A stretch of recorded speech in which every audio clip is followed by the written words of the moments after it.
Process one में अब इसका जो पहला फेज़ है प्रोफेस वन, उसको हम डिटेल में पढ़ेंगे। प्रोफेस वन इज़ एक्चुअली थोड़ा सा लंबा होता है।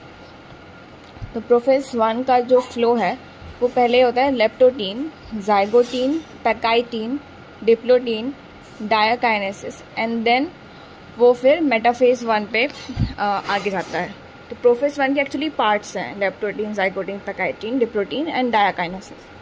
प्रोफेस वन का जो सिग्निफिकेंस मतलब मेन जो प्रोफेस वन में जो काम हो रहा है वो है कि genetic recombination between non sister chromatids of homologous chromosomes.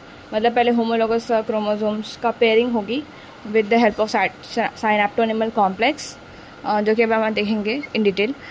और जो उसके बाद फिर होमोलोगस क्रोमोसोम्स के दो आर्म्स में रिकॉम्बिनेशन होगा to exchange some genetic material.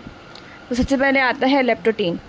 Leptotene में जो क्रोमैटिन होता है वो एक्चुअली स्टार्ट होता है कंडेंस होना इन क्रोमोसोम्स। तो क्रोमोसोम्स बनते हैं लेप्टोटीन में from chromatin fibres. Condensation like starts and kind of complete भी हो जाता है इसमें। And second is zygotene. Zygotene में जो साइनैप्टोनिमल कॉम्प्लेक्स बनता है, साइनैप्टोनिमल कॉम्प्लेक्स की फॉर्मेशन होती है, जिसकी वजह से जो होमोलोगस क्रोमोसोम्स हैं वो आपस में पेयर हो जाते हैं। एंड पेयर होने के बाद उसमें एक 4 आर्म टाइप का स्ट्रक्चर बनता है, इसको बोलते हैं टेट्राड। बिकॉज में 4 आर्म्स हैं इसलिए उसको बोलते हैं टेट्राड, या उसी चीज़ को बाइवेलेंट भी बोलते हैं। तो tetrad and bivalent formation occurs in zygotene. So zygotene is synaptonemal complex formation and tetrad and bivalent formation. The third is pachytene. Pachytene में appearance of recombination nodules and recombination of non sister chromatids of homologous chromosomes.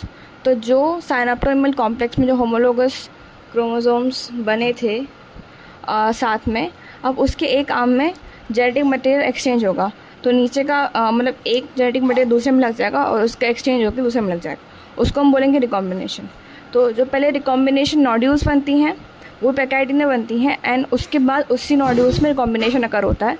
तो pachytene is like mostly based और मतलब mostly उसका काम है वो होगा recombination का।